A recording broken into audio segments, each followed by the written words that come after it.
大家好，我是 Helen。我从2005年开始了我的抗癌之路。我的老师告诉我，通过食疗抗癌，首先要改变你之前的生活习惯。那么你的生活习惯就从你的观念开始。那么改变观念很难，首先要认识的是，癌细胞的食物基本上就是酸性的食物。癌细胞生存的环境呢是寒湿湿冷的环境，所以通过它的食物和它的环境，我们来感觉我们自己的认识都是有错误的，所以我们的思想认识今天的观念就要改变。而我平常最喜欢吃的就是肉食，因为它口感好，味道好，特别喜欢吃。我想更多的人都喜欢吃。还有就是甜食，甜食口感也不错，对于心情不好的人来说，可能喜欢它吃一点，心情立马瞬间就好了。因为我从小的时候经常被疾病困扰，几乎心情没有很好的时候，经常头疼腿疼肚子疼的时候，就会心情低落郁闷烦躁，甚至于会抑郁会痛哭。所以父母呢就会经常给我买一点点心饼干糖果来哄我开心。我一看到这些甜食，心情自然就美美哒。因为我自己的生活习惯就是这样，爱喜欢酸性的食物。疾病困扰当然是首先影响的是我的肠道，所以我的肠道经常疼的时候，肚子疼的时候抽的疼，大便呢也是每天无数次，非常的稀糖稀状，每一次疼的时候都像麻花扭的一样疼痛，大便不成形，所以有的时候会疼得满头大汗，浑身无力，脸色发青。所以对我来说，要想健康，一定要摒弃一些东西，摒弃我生活习惯当中的肉食，餐桌上的甜食，因为它们都是使癌细胞滋长速度比较快的。还有我喜欢吃的就是鸡蛋羹炒鸡蛋。因为市场上的鸡蛋大多数都是饲料养殖的，所以老师说含有大量的激素的这些鸡蛋对乳腺癌的影响的。通过一项报道说，一些乳腺癌细胞会借助雌激素和其他的激素来实现自身的增长。我就感觉到这个鸡蛋是不是也是一种不好的危险的食品呢？通过报告说，激素引发肿瘤，食物中的激素可以引发乳腺癌、前列腺癌、睾丸癌、卵巢癌、甲状腺癌、阴道癌等等。所以我也需要在这个时候做一个权衡，决定停掉这些蛋类，比如鸡蛋、鹌鹑蛋，还有鸭蛋，甚至于鹅蛋，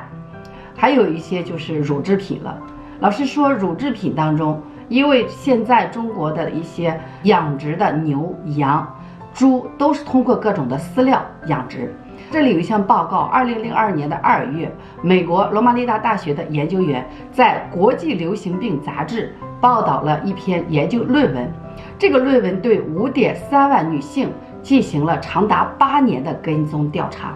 结果表明，每天喝1/4到1/3杯的牛奶会使患乳腺癌的风险增加30%。每天喝1杯呢，相对的相关的风险会上升到50%。而那些每天2到3杯喝牛奶的人呢，相关风险会上升到70%到80%。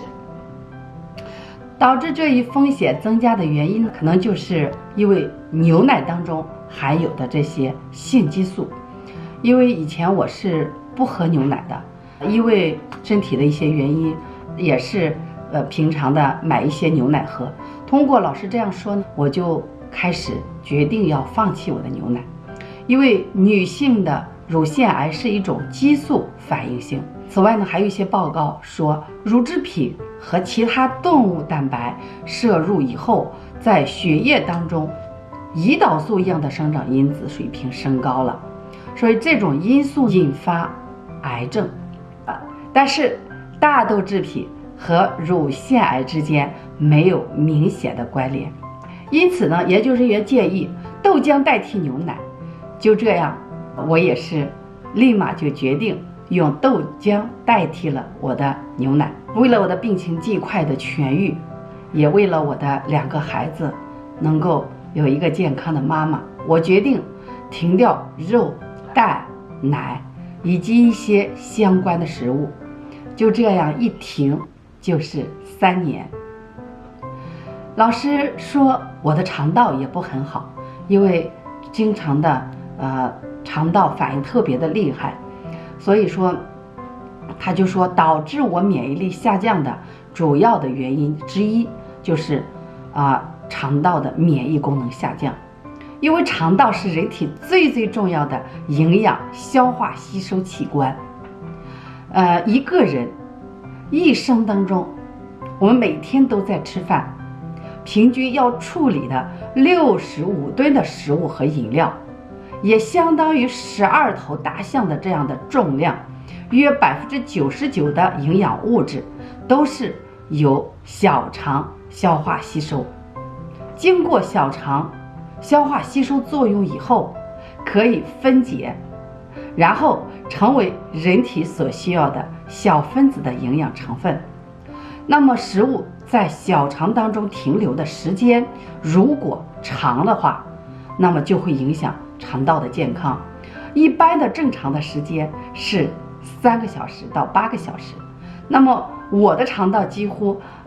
食物在肠道里留的时间不是很长，所以它会很快就会排出来。我每天无数次的排便，可能不到3个小时，食物就不成形的糖稀状的把一些营养就带出来了，导致我的食物营养不能够完全的被我吸收。所以肠道也是人体最重要的排毒器官，更是人体最大的免疫器官，占人体免疫的80%，占细胞免疫的50%。因此呢，我们的肠道称得上是人体免疫主要的战场。同时，肠道作为人体最重要的储菌库，肠道内寄存着数以万计的微生物，就是各种的细菌，有有益菌、有害菌和中性菌。肠道的菌群熏导着肠黏膜表面的免疫系统的建立，也就是说，肠道菌群可以促进肠道的发育。我从小就出现肠道的问题，我的肠道发育是有问题的，所以呢，维持肠道免疫系统的健康决定在菌群平衡上。如果肠道的菌群数量太少，有益菌太少，有害菌太多，菌群不平衡，肠黏膜免疫系统可能就发育不完全，其淋巴细胞也会免疫降低。肠道菌群当中的一些细菌增加或者减少，都会造成肠道菌群紊乱，容易引发一些过敏焦虑，还有抑郁、失眠、便秘、糖稀便这样的症状。所以我就根据这些情况联系我自己，当时也是我已经濒临抑郁状态了，总感觉自己跟同龄人不一样，总感觉很自卑，总感觉特别的抑郁，一想起来就想哭，估计我的状态就已经濒临抑郁了。那么这种状态对我来说非常的不好。那么中医讲，肺与大肠相表里，肺主皮毛。我的皮肤呢，经常的出现这种粗糙，然后晚上呢，无论是冬天还是夏天，总是一夜一夜的咳个不停，所以咳嗽引起咽炎，导致经常的肚皮疼。所以当时不知道是肠道的问题呀，脸上的皮肤为什么这么粗糙，经常不能够抹化妆品，因为一抹它就会杀得疼。那么才知道这是跟肺跟大肠之间的关系导致。听了老师的意见以后，我就开始了食物抗癌，为我的前期做准备，就是排除肠道毒素，调理肠道菌群是我的第一步。那么排肠毒、调菌群，当时呢，我就通过朋友介绍了从马来西亚进口的一种排毒食品，由100多种的果蔬粉研制而成的，里头也有一些中草药的成分，然后通过2天的时间，肠道里号称是宿便的东西就长长的、粗粗的一条就会排出来。那么排出来以后，就感觉到自己身体一下子轻盈了很多，感觉到血液都会比以前流得更加的清澈。当时的感觉就是浑身的轻松无毒一身轻的感觉。所以有益的肠道健康食物是什么呢？现在因为肠道毒素排了，是不是就要补充一些营养呢？那么首先，肠道菌群失衡会导致便秘或者是大便不成形、腹泻。那么日常就要就是日常需要摄入一些富含益生菌的酸奶或者是益生菌的补充剂，有助于促进消化和肠道蠕动，保护我们肠道微生态的环境，维持肠道健康。同时呢，还要补充一些益生元，因为益生元是益生菌的食物，要想让益生菌定植在肠道，起到蠕动，帮助肠道调理肠道的菌群失衡引起的便秘和腹泻，那么就要吃它益生元，因为它是低聚果糖、低聚半乳糖，属于是益生菌的最好的食物。那么通过补充益生菌、益生元，我一段时间每一次排完毒都会隔一段时间以后都会用它2-3个月。那么排完毒以后用益生菌、益生元大约6个月左右，我感觉肠道好多了，肚子也不经常的那么疼了，然后大便也慢慢的成型了，发现咳嗽也少了，因为这个咽炎嘛，经常的咳嗽咽炎老是特别的难受，所以这些小的症状减少了以后，我就对自己的这个第一步跨入的第一步有信心了。接下来呢，就是食物营养要从我的餐桌开始，一日3餐就是我的抗癌食疗，也是我每天的必须的工作。那么一日3餐，从早餐开始，我就必须认真对待了。在早餐之前呢，我每天必须先喝一杯小麦草汁，小麦草蔬菜水果汁因为它可以，小麦草可以打成汁可以给苹果、给胡萝卜，或者是给西兰花、给芒果、大麦草等等，这些打在一起，配合一杯500毫升就可以了。那么早餐呢，就是简单的一些糙米黑米黑豆玉米糊这些粥，或者是小米粥，尽量的少吃白米白面。那么还有一些全麦面的饼或者是馒头花卷这些都可以那么吃菜呢，就是尽量的生的吃熟吃也可以少吃一些，生的就是凉拌。我经常用木耳、胡萝卜、洋葱丝、黄瓜、腐竹这些都可以凉拌。炒的话，炒一些豆腐香菇、菇类的还有这些绿叶蔬菜因为这些搭配呢，就是我每一天食疗的药物了。因为我们餐桌就是我们的每天必备的，我把餐桌当成我的药房，然后每天呢给我自己去配药。那么用凉拌菜，用菜汁，用一些全麦面糙粮，用这些还不够，还得增加一些坚果、干果这些。那么还要有水水是我们生命的源头我就买了一个小分子水机